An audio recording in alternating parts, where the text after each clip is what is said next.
All right, let's begin. Welcome, everyone. This is the Science and Values in Climate Risk Management webinar series. My name is Casey Helgeson from the Earth and Environmental Systems Institute. I am one of the co-organizers of the webinar series, along with Nancy Tawana in philosophy, Klaus Keller in geosciences, and Rob Nicholas, like me, in the Earth and Environmental Systems Institute. And we do this with support from Penn State's Rock Ethics Institute and Center for Climate Risk Management. So here's how the webinar is going to go. I will briefly introduce our speaker, then I'll hand over the floor and he will talk for about 40 minutes. And then we'll have about 15 minutes for question and answer at the end. And so when we get to the Q&A, you can take part in that either by typing your question into the chat, in which case I'll manage that and I'll read those out loud, or you can raise your hand and I'll call on you and you can talk. We are recording this, just in case you prefer not to be on the recording, you can use the chat instead. That said, it is nice, especially for the speaker, to have some real human voices, so raise hand if you're comfortable with it. Okay. A few brief introductory comments about our speaker. Matthew Adler is the Richard A. Horvitz Professor of Law and Professor of Economics, Philosophy, and Public Policy at Duke University. He is the founding director of the Duke Center for Law, Economics, and Public Policy, and currently also a professorial research fellow at the London School of Economics. Like his appointments, Professor Adler's research is also interdisciplinary, drawing from welfare economics, normative ethics, and legal theory. He's the author of many articles and several books, including most recently, Measuring Social Welfare: An Introduction. He's also co-founder of the Prioritarianism in Practice Research Network, and the work of this network is to appear in an edited volume called Prioritarianism in Practice with Cambridge University Press. He was, until 2017, an editor of the journal Legal Theory, and he's currently an editor of the journal Economics and Philosophy. Before joining the Duke Law faculty in 2012, he was at the University of Pennsylvania Law School, and he's also had a number of visiting appointments. A few very abbreviated CV highlights from before joining UPenn Law faculty in 1995, BA and JD from Yale University, Marshall Scholar at Oxford University, clerking for Supreme Court Justice Sandra Day O'Connor, and practicing litigation in New York. Professor Adler, thanks for being with us. Thank you very much. Thank you, Casey, for that generous introduction, and thank you for inviting me. So I'm just, without further ado, I'm going to share my screen. Do you see that? Yep. Got it. Okay, great. So I'm going to talk about prioritarianism and policy. And I'm going to talk about this notion of prioritarianism with specific reference to this idea of the social welfare function, SWF. This framework for policy evaluation originates in theoretical welfare economics and is widely used in various economic literatures, such as optimal tax theory, climate economics, and others. My own scholarship over the last decade has focused both on the philosophical underpinnings of the SWF approach and on its application to a range of policy areas. And I've specifically defended a prioritarian social welfare function. So I've written a bunch of books measuring social welfare in this forthcoming, as Casey mentioned, Prioritarianism in Practice volume. And my work, with this framework on specific policy domains, often with co-authors, including from Penn State, includes risk regulation, COVID-19, and climate policy. And I'll be describing some of this work in the presentation. The social welfare function framework rigorously implements a certain family of ethical views, namely welfare consequentialism, right, where the appropriateness of choices, such as governmental choices, is seen as reducible to the outcomes, the consequences of those choices, and then the goodness of consequences is seen as it being a matter of individual well-being. So it's consequentialist and welfarist. That said, this approach is fully flexible within the confines of welfare consequentialism as regards the nature of well-being, functional forms, so utilitarianism, prioritarianism, application under uncertainty, and population ethics. Okay, and I haven't yet, I've used the term prioritarianism a couple of times, haven't yet defined it, so that will happen. Okay, so, what is this framework? The basic idea is that outcomes, again, should be thought of as being possible social outcomes, right? They are sort of models of possible ways the world might go for everyone within a population of interest. Possible outcomes are converted into vectors, that is, into lists of interpersonally comparable well-being numbers, right? So one component of this framework is a interpersonally comparable well-being measure that converts outcomes into these lists of well-being numbers. And then we have the social welfare function proper, which is a rule for ranking these well-being vectors. The general format of this approach is to say that one outcome X is at least as good as outcome Y if and only if the well-being vector corresponding to X, for simplicity, we're going to assume here that we have a fixed population of N people. So W1X is the well-being of individual 1 in outcome X, all the way up to WNX, which is the well-being of individual N. Having converted these outcomes into these lists of well-being numbers, right, each number representing the well-being of that person and that outcome, we then have some rule for ranking those vectors. So utilitarianism, I mean, this is obviously an old idea going all the way back to Jeremy Bentham. The utilitarian social welfare function is just a formal expression of Benthamite utilitarianism. It says, one outcome X is at least as good as the second outcome Y, if and only if the sum of the well-being numbers, just a straight summation of the well-being numbers in X, is at least as large as the sum of the well-being numbers in Y.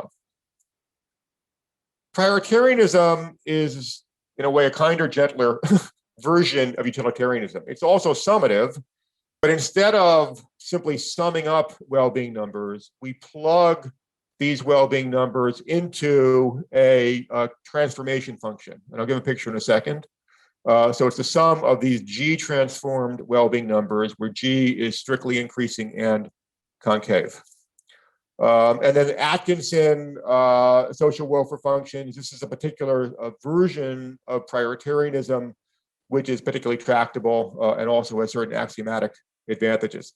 By the way, I sort of, in the book, Measuring Social Welfare, I refer to prioritarianism as more strictly continuous prioritarianism, but in this talk, I'm just going to drop that and just simply refer to this as being prioritarian.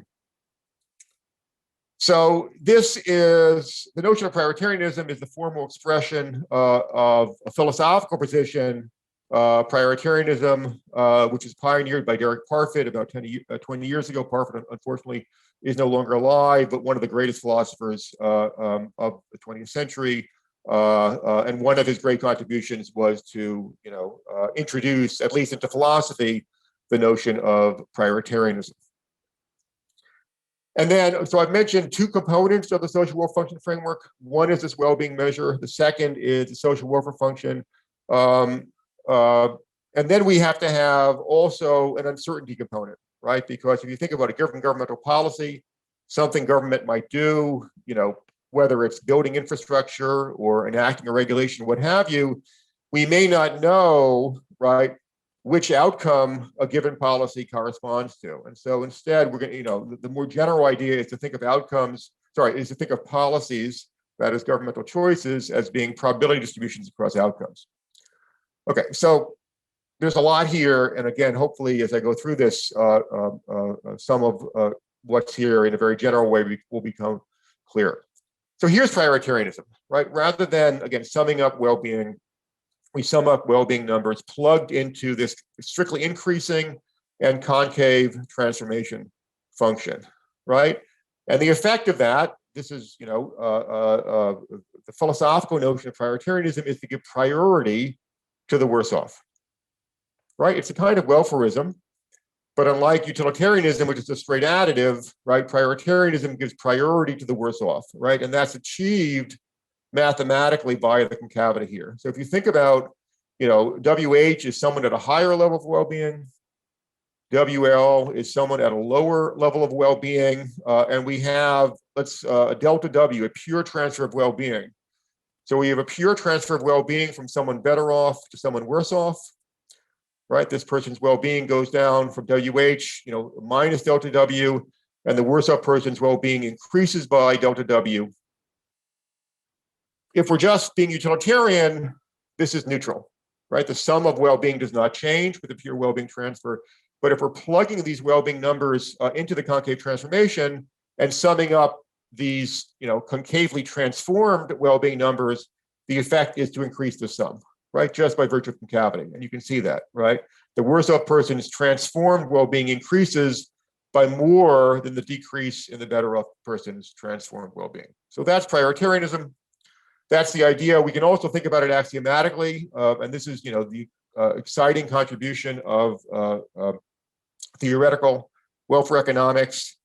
I mean, if you think about the idea of a social welfare function, right, which is simply some rule for ranking these well-being vectors, I mean, there are an infinite number. Indeed, there's an uncountable number of possible rules for ranking well-being vectors. So what we can do to narrow down the space of possible social welfare functions is to impose axioms, right? These axioms are requirements, right, that we think any plausible rule should satisfy.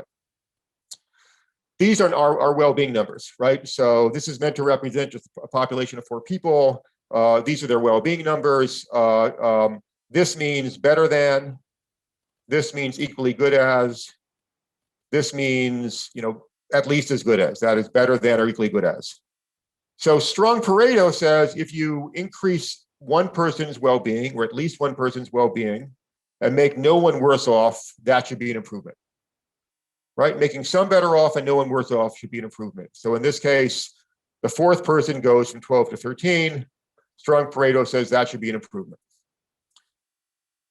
Anonymity is the formal expression of a kind of the ethical attitude of impartiality, right? This is a way to sort of formalize ethics, which is supposed to be impartial. And anonymity says if we simply rearrange the well-being numbers, if we permute them, right? That is, if we hold constant the pattern of well-being levels and simply change which particular person is at which well-being level, that should be a matter of indifference. These 2 first axioms, I think, are pretty uncontroversial among, welfarists, right? It's really hard to dispute them. What's more controversial is the remaining 3 axioms. P. Dalton, this is the axiom that differentiates utilitarianism, prioritarianism. This is the equity axiom. It says if we have a pure transfer of well-being from someone better off to someone worse off, that shrinks the well-being gap between them. And again, it's a pure transfer, right? So total well-being does not change. That should be an improvement. So here we take 2 units of well-being from this person and transfer it to this person. So this person goes down by 2, this person goes up by 2, we end up here. But Dalton says that should be an improvement. This is the critical axiom which is satisfied by prioritarianism, but not by utilitarianism. Separability says, in effect, that if some people are equally well off in 2 outcomes, it should not matter what their particular well-being level is, right? The ranking of outcomes and of the well-being vectors representing outcomes should be invariant to the particular well-being level of people who are unaffected. This is an incredibly important axiom in terms of tractability. It means that in applying a social welfare function, we can ignore the unaffected and focus just on people who are affected. So, for example, if we're making a policy decision for a particular region, and we're confident that the policy will only, affect well-being within the region, we don't need to determine, what well-being levels are outside the region, right? And finally, continuity says, in effect, that if one well-being vector is better than a second, then that should be true for a sufficiently small region around the first vector, right? It's a kind of stability axiom. Now, what is magic is that if you put the last three axioms together, so if you think about the space of social welfare functions, this is from my Measuring Social Welfare book. If you think about the space of social welfare functions that satisfy those first two axioms, namely Pareto and anonymity. And so we're dividing up the space using the last three axioms I just had up there. Pigou-Dalton, the equity axiom, separability, whether or not we need to take account of unaffected people, and continuity. We can divide up the space. And if we put together separability and continuity, we narrow down the space of social welfare functions to either utilitarianism or prioritarianism, in effect, right? Separability plus continuity means that the social welfare function has to take an additive form, which is, we can ignore unaffected people, and we have an additive social welfare function. Both of things are very important for tractability. And then the big issue is, are we going to be utilitarian, or are we going to have this equity axiom, which leads us to prioritarianism, right? So, my takeaway from this is that, notwithstanding the fact that there are lots and lots of possible social welfare functions, indeed corresponding to various, philosophical positions out there, if we want to use this as a tool for policy analysis, right? At the end of the day, the way to go, I think, is to be either utilitarian or prioritarian. So that's what I'm going to, be working with in the policy applications, for the remainder of the talk. Now, one thing I'm not going to, I've spent a lot of time writing about in the book, and I can talk about in Q&A or in the session tomorrow. I'm not going to talk about much today, but one feature of this framework of the social welfare function framework, whether the social welfare function is prioritarian or utilitarian or something else, is that this does require interpersonally comparable well-being numbers, right? Within economics, traditionally or historically, there were economists who were sort of skeptical about our ability to make comparisons of well-being between different people. And we're skeptical about our ability to measure well-being intercomparably. But it turns out that, in order to use the social welfare function, one does need to make some interpersonal comparisons. And so part of what I've done, building on the work of others, is to talk about how that's possible. I'm not going to talk about that now, but this simply shows why the framework needs interpersonal comparisons, right? And what precisely that means depends upon the theory of well-being. Like a lot of economists or those grounded in economics, I tend to think of well-being in terms of preferences. So I've developed a preference-based account of interpersonal comparisons. One might instead think of well-being in terms of happiness in hedonic terms, or perhaps in terms of various objective goods. Whatever the account, one does need to make interpersonal comparisons. This quickly shows why. Here, if we have two people, Amy and Barry, and we have three outcomes, let's imagine we can only make that is within person comparisons. So if we take the well-being numbers for each person and we multiply the numbers by a person-specific positive constant, that preserves all of the within-person information, but it disrupts the interpersonal information. So in this case, we've taken Barry's well-being numbers over here and multiplied them by 1. Here we've taken Amy's numbers and multiplied them by 1/10. This, multiplying by 1/10 is going to preserve all of the information about how Amy's well-being levels compare to each other, but it's going to change the interpersonal comparisons. And if we then tried to, plug the two different arrays of numbers into a social welfare function, the ranking of outcomes is going to change. Right? A social welfare function is only going to be well-defined if we have a well-being measure that uses interpersonal, or that contains interpersonal as well as interpersonal information. All right, let me move on from that, but that's a concession that, in order for this whole thing to work, we need to be able to make interpersonal comparisons. Okay, so I've already said why I think the name of the game is either utilitarianism or this sort of equity regarding rival to it, namely prioritarianism. Under uncertainty, there are further complications. It turns out that utilitarianism under uncertainty is simply this just means the sum of expected well-being. Right, so if there are different possible sort of background states of nature to which we assign probabilities, P is a policy. The utilitarian rule is simply to take now the sum of the expected sum of well-being, right? The expected sum of well-being. Prioritarianism, it turns out there are two ways to apply this under uncertainty with sort of axiomatic pros and cons. There's so-called ex post prioritarianism, which is not a great term, but that's the term which is stuck in the literature. So this is the expected sum of transformed well-being. So instead of summing up well-being within each state, we sum up transformed well-being within each state, and then multiply each state by the probability and sum up. Another possibility, however, is to, for each individual, calculate that person's expected well-being and then apply this transformation operator to the expected well-being numbers and sum that up. These turn out not to be the same. Okay, so, and for reasons, again, I can talk about, I think this ex post approach is a better approach. There are axiomatic pros and cons. There's an interesting literature about that. I can talk about that, but I want to get to applications because part of what's exciting for me is that prioritarianism is not just this sort of philosophical notion, it's actually operational in just the same way that, utilitarianism is, or for that matter, that all other policy analytic techniques are operational. Okay, so let me talk about a couple of applications. So one is the valuation of fatality risk.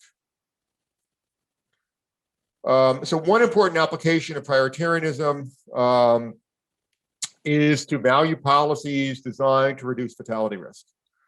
And for those who don't know this, such policies are pervasive. So for example, if you think about, I mean, that's obviously true now with COVID, but even in a pre-COVID world, right,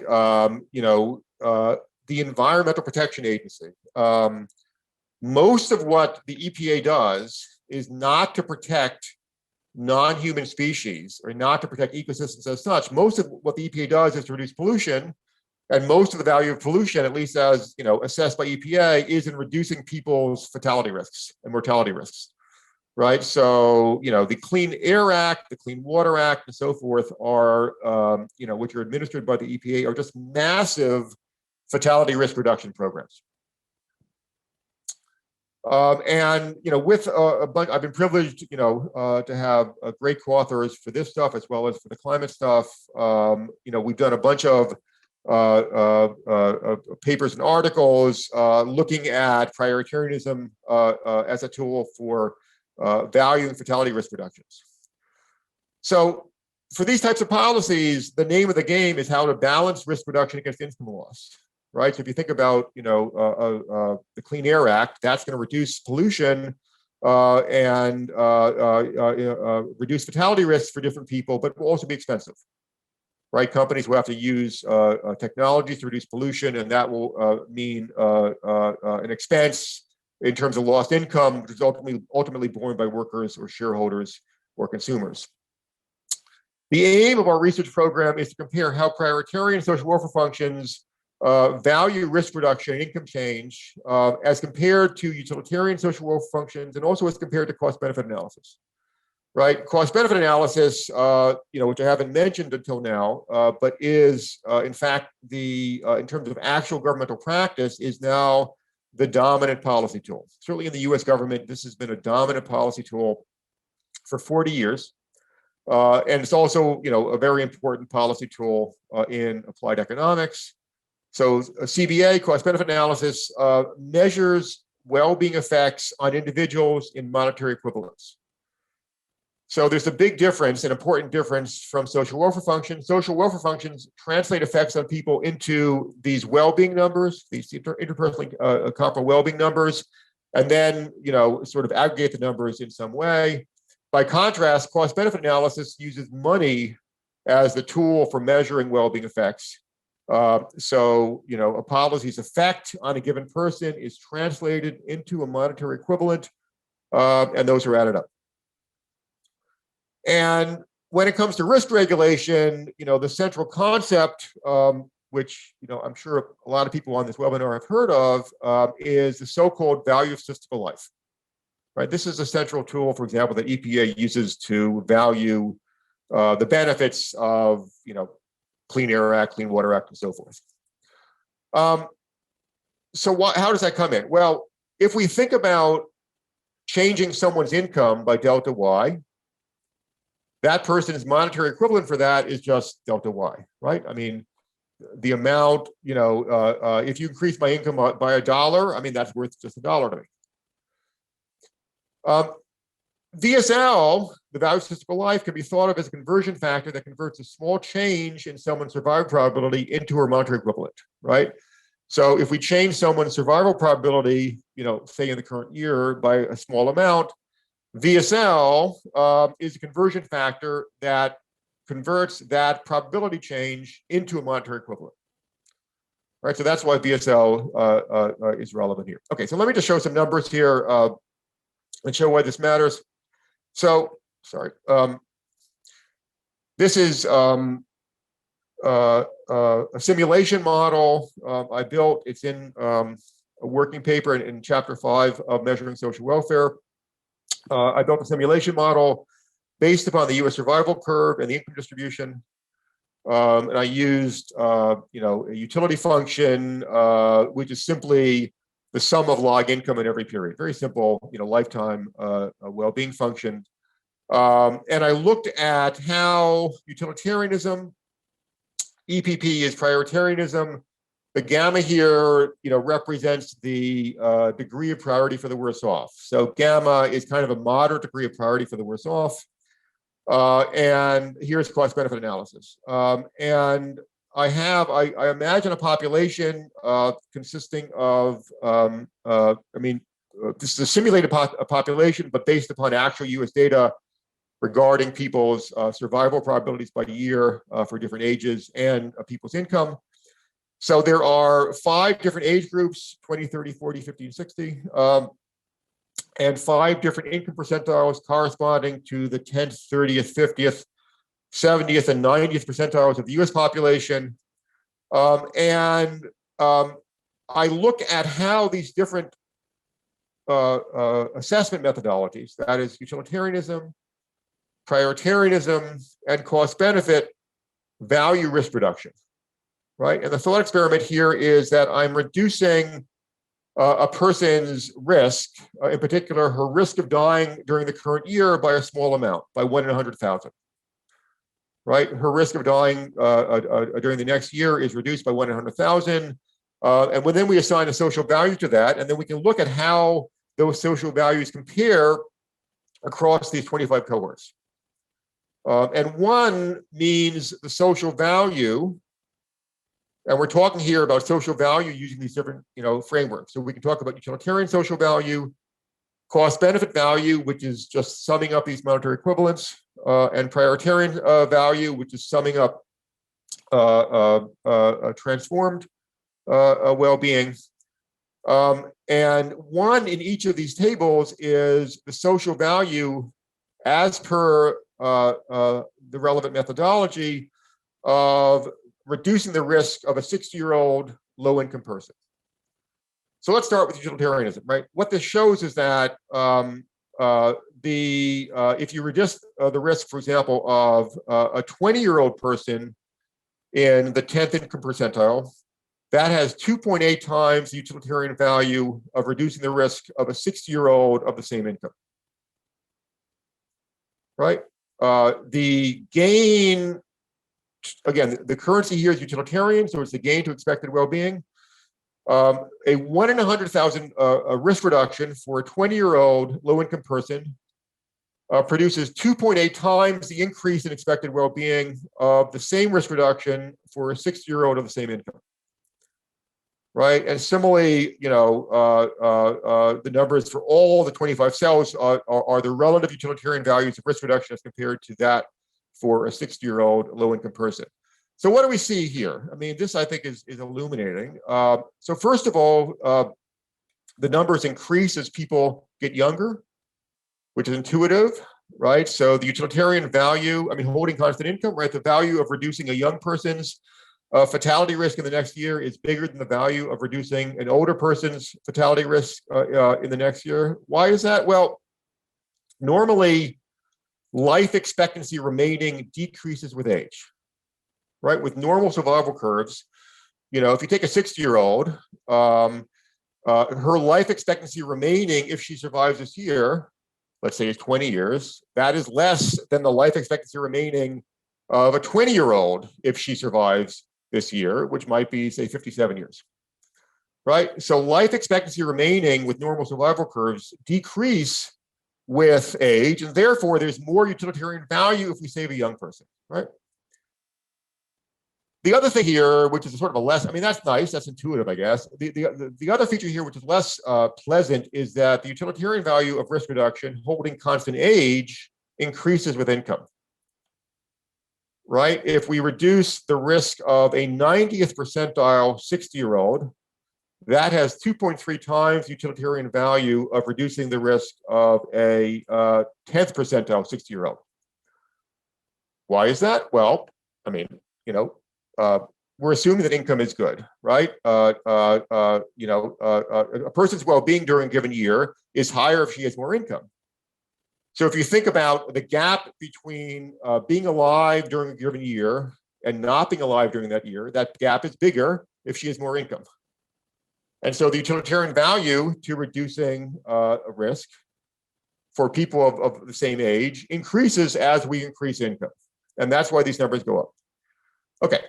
So the nice thing about prioritarianism is that prioritarianism, and again, we're applying the prioritarian function here to lifetime numbers. So from a lifetime perspective, the young are badly off, right? They have the risk of dying young. And so, they're likely to have a low level of lifetime well-being. So prioritarianism does two things relative to utilitarianism. It increases the priority for the young. Young more have, both have greater life expectancy remaining if they survive the year, and they're at a lower level of lifetime well-being, and so there's greater priority for the young. On the other hand, prioritarianism reverses the utilitarian priority for the rich. So you note here that now, holding constant age, the numbers decrease with income, because even though the gain to expected well-being is greater if we save a richer person, that person is better off, and so prioritarianism discounts that gain. And so with a sufficiently concave prioritarian function, we actually prefer to reduce the risk of the poor. And I think that's a welcome feature intuitively as compared to utilitarianism. Finally, cost benefit. I mean, cost benefit basically takes people's well-being changes, it's like utilitarianism, and then converts that into monetary equivalence by dividing by the margin utility of money. The effect of this is that CBA actually has a much greater degree of priority for the wealthy than even utilitarianism. I mean, these numbers are just staggering.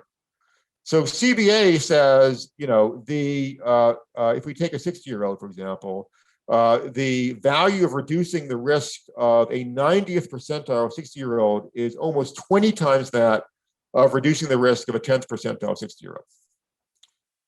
Okay, on the income side, I want to get to COVID and climate, but on the income side, this is now the social value of, I said, the game in risk regulation is to take account of both risk reductions and income changes.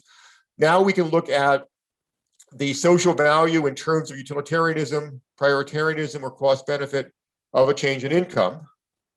One has the same meaning as in the previous slide. That is, one is the social value of reducing the risk of a 60-year-old 10th percentile person by 1 in 100,000. And this is the value of increasing someone's income by $1. So cost benefit is just, the numbers are just the same, right? A dollar is a dollar, a dollar. Shifting a dollar from one person to another person makes no difference in terms of the sum of dollars, right? Because every person's dollar is just converted into, social value by asking for a monetary equivalent. Utilitarianism, and even more so prioritarianism, give lower values to dollar changes if those are borne by richer people, right? This is because money has diminishing marginal well-being impact. All right, the effect of all this, in terms of actual policies, the effect of this is that cost benefit as compared to prioritarianism or utilitarianism ends up making quite different policy choices. Let me move on to COVID, because I'm going to make the same point, but in a context which is unfortunately present to all of our minds right now, which is this terrible pandemic. So I have a paper basically using these ideas. There's this rapid response journal called COVID Economics. I had a paper out there over the summer. Now I divide the population into 35 different cohorts, now 20 to 80, 5 different income groups, same ideas above, but now I want to take account of older people. Again, I'm basing survival curves and lifetime income profiles for each group on US data.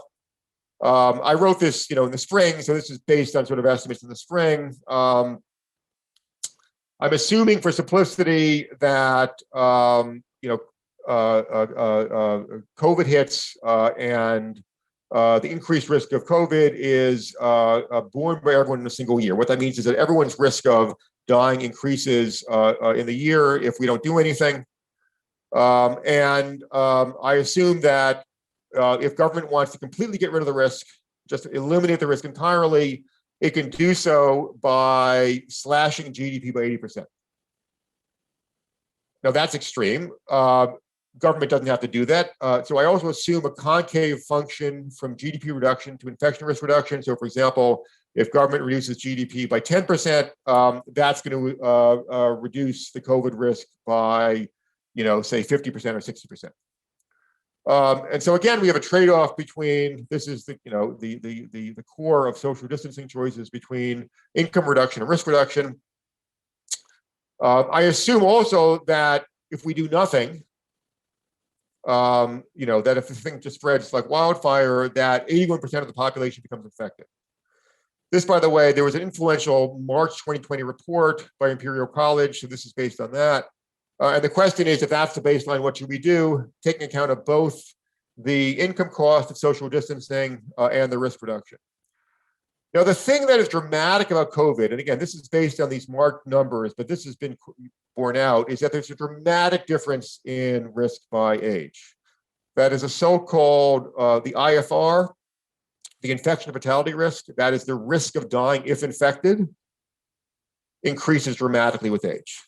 I mean, these are numbers from a year ago, but I think the basic pattern remains, right? So if you're 20, the risk of dying infected is 0.03%.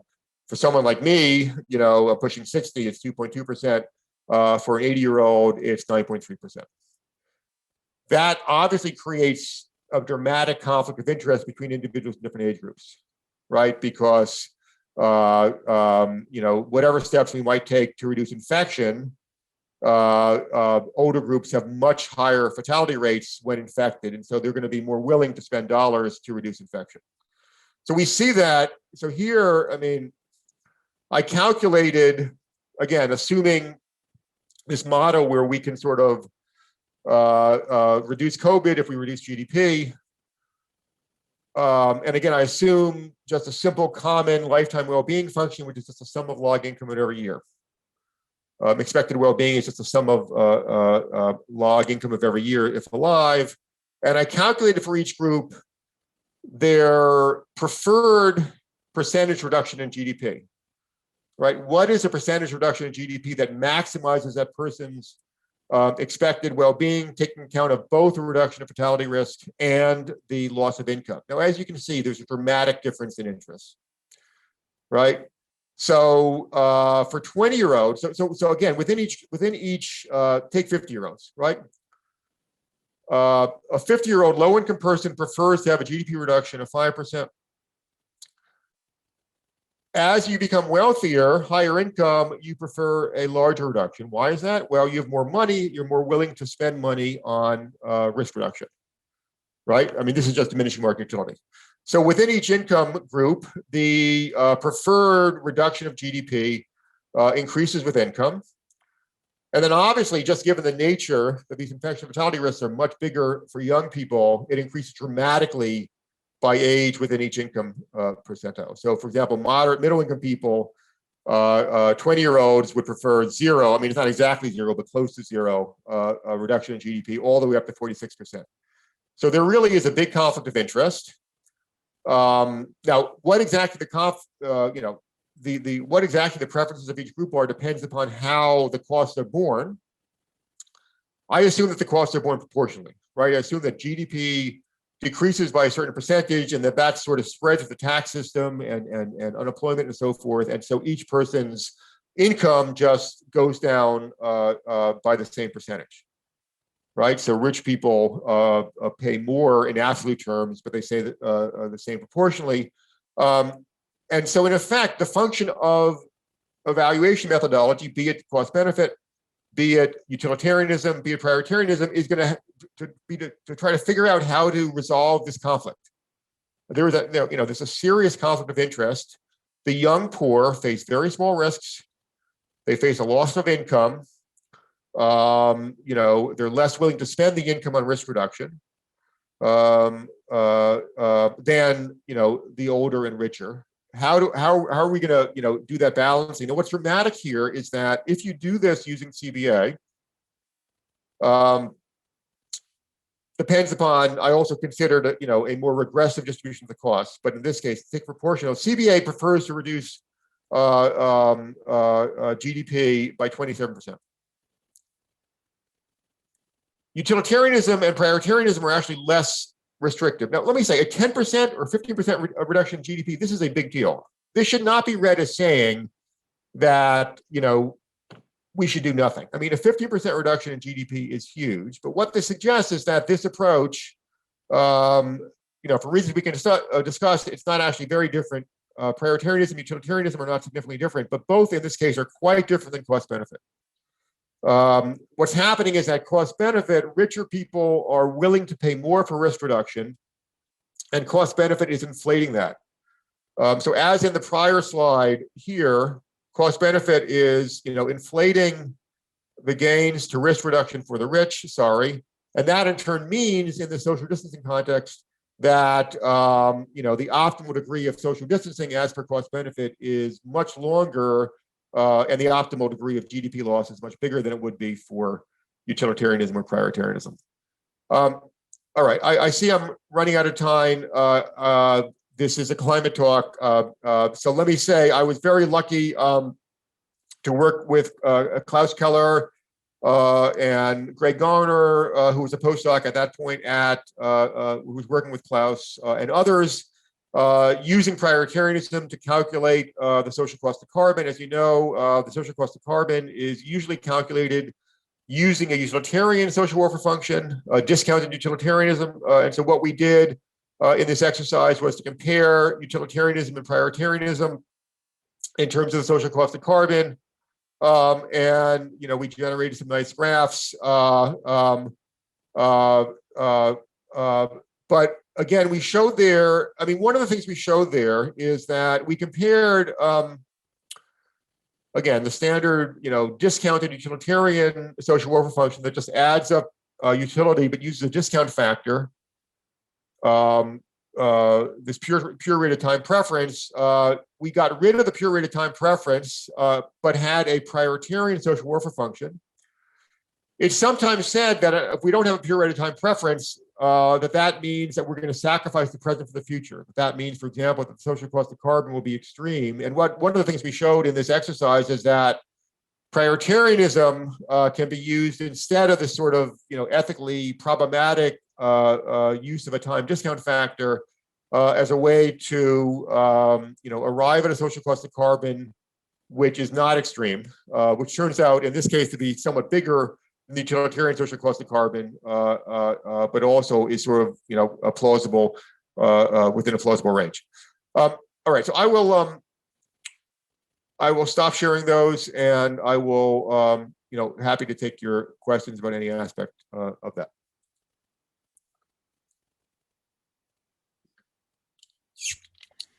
Great, thanks so much. Let's transition to the Q&A. Again, you can type into the chat or you can raise your hand and I'll call on you. I'll start with a question that is in the chat from James. And this goes back to your slide 13, which was your first comparison of the different tables showing how the different policy analysis approaches differ quantitatively. Oh, sorry, screen sharing erased my chat. There we go. Oh, sorry. You state that your results are dependent upon the assumption that it's possible to come up with a numerical means of well-being, a numerical measure of well-being, and that although some have argued this is hopeless, you show that it can be done. Why does your utility function work? And aren't your findings dependent on the specific utility function used? So as to the first question, so this is a very simple exercise. That is, I'm assuming here that people have common preferences. That is, they have the very same preferences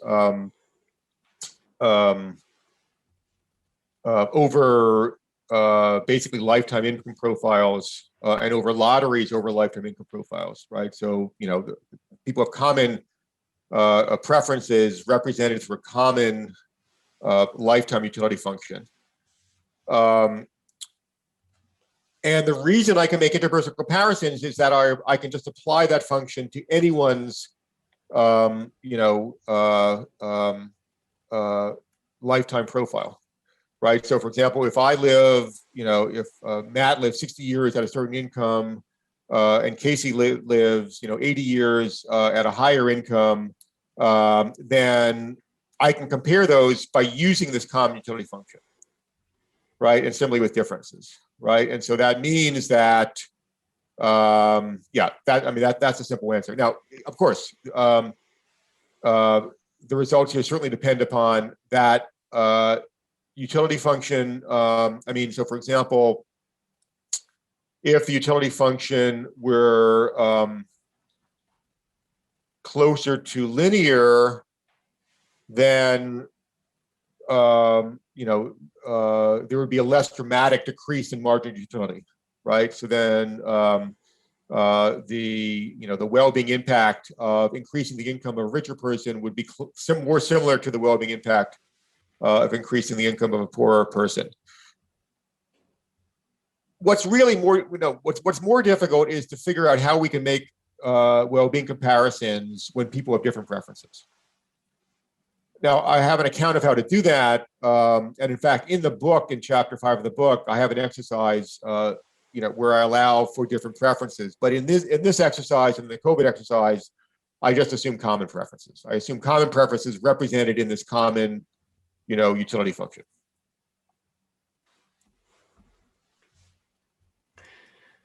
I've got another question in the chat from Frank, and then after that, a hand from Klaus.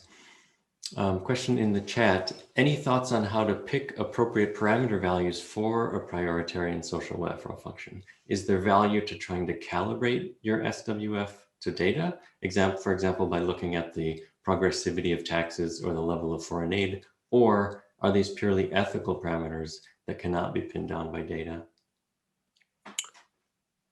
Yeah, no, it's a very good question. So a couple of things. So one is I haven't, the prioritarian function that I prefer, and that indeed I was using in the simulations, is the so-called Atkinson function, which is named for another, now deceased British scholar, Anthony Atkinson.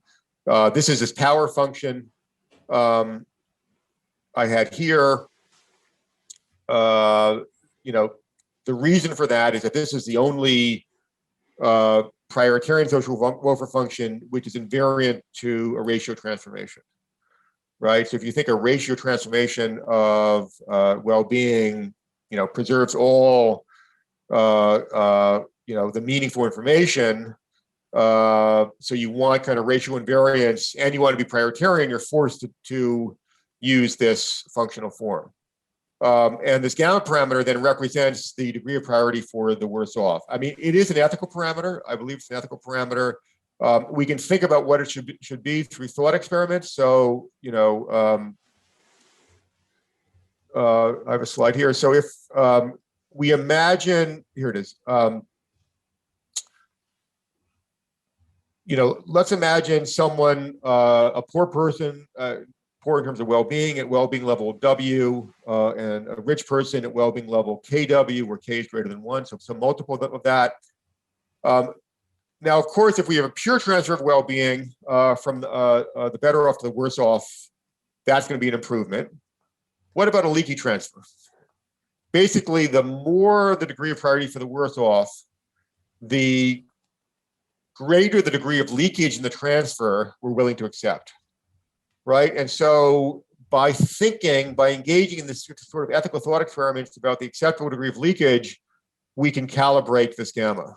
That is, F is sort of the minimal fraction for a small transfer, such that we think, so we reduce the better off person's well-being by delta W, we increase the worse off person's by a fraction of that. What is the minimal fraction? That's a function of the ratio and of the gamma parameter. So we can think of it that way. That said, I think it is ethical, but we can certainly think about what the implications would be for policy. So to go back to the policy here, I mean, at least in this model, I find it ethically troubling that to think that the rich should have that risk reductions for the rich should have more ethical weight than risk reductions for the poor. If gamma is very small, that will still be the case. So we can think, well, what is the level of gamma which we need to reverse that, right? If intuitively we should not give priority to the rich and risk reductions, then gamma should be at least large enough to do that. And here, at least, it turns out that the gamma there is going to have to be, something like 1. Yeah.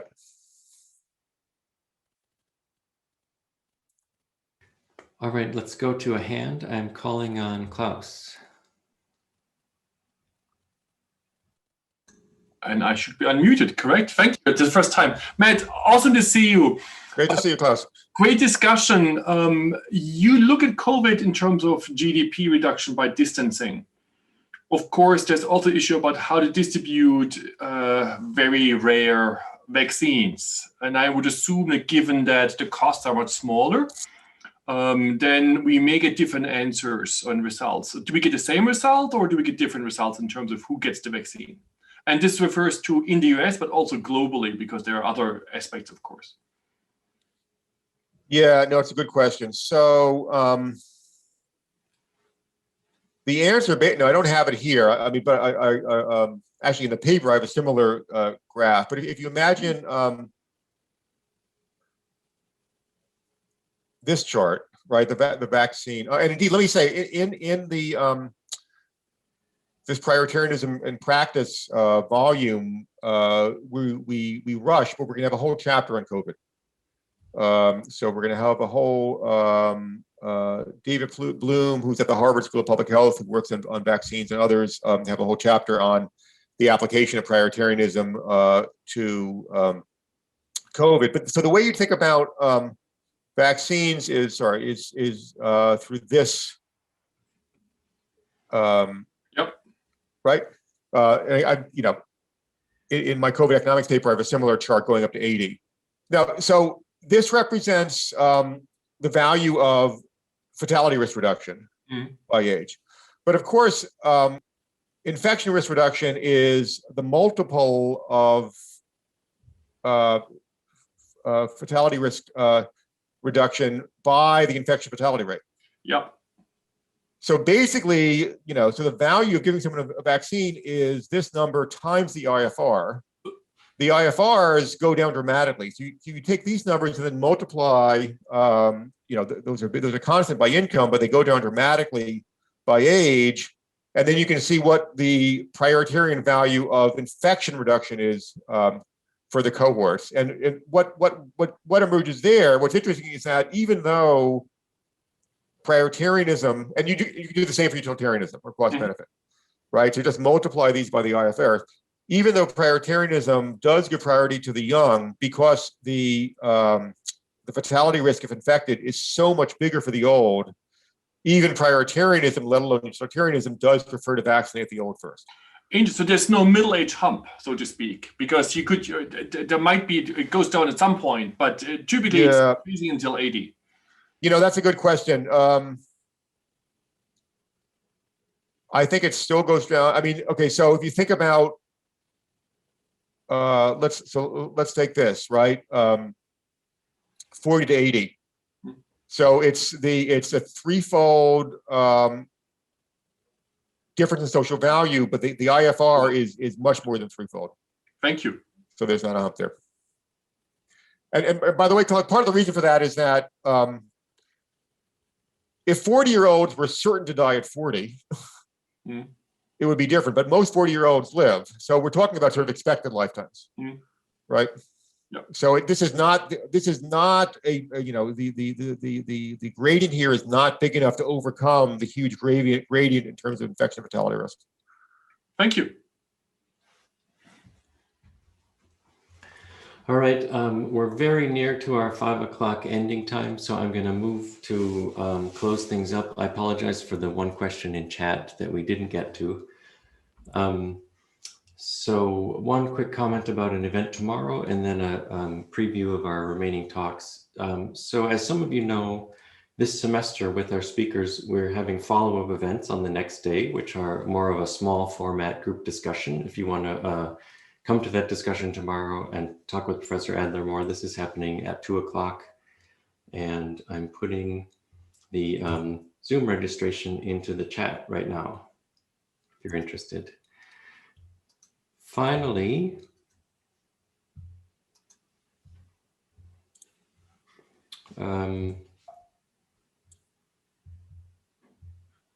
here are the remaining webinars this semester. Note that one that was planned for next week, Wendy Parker, has had to be rescheduled for the first week of May 6th. So we actually have a little bit of a break now, and we're coming back with the next event on April 1st with Elizabeth Lloyd from Indiana University Bloomington. You can see the Rock Ethics Institute events page for abstracts, registration, etc. And thank you all for being here. And Professor Adler, thanks for being here. And I look forward to more tomorrow. Thanks very much. Casey, I mean, it's up to you. I'm happy to have you, share the slides, post the slides, if that would be interesting, of interest to people. That would be great. I have access to, I have a list I can send to everyone who attended. So if you already have them, great, or I'll just email them to you. That would be perfect. Yeah, okay. Emailing. Very good. All right. Well, thank you. And I'll see you tomorrow. All right. Bye, everyone.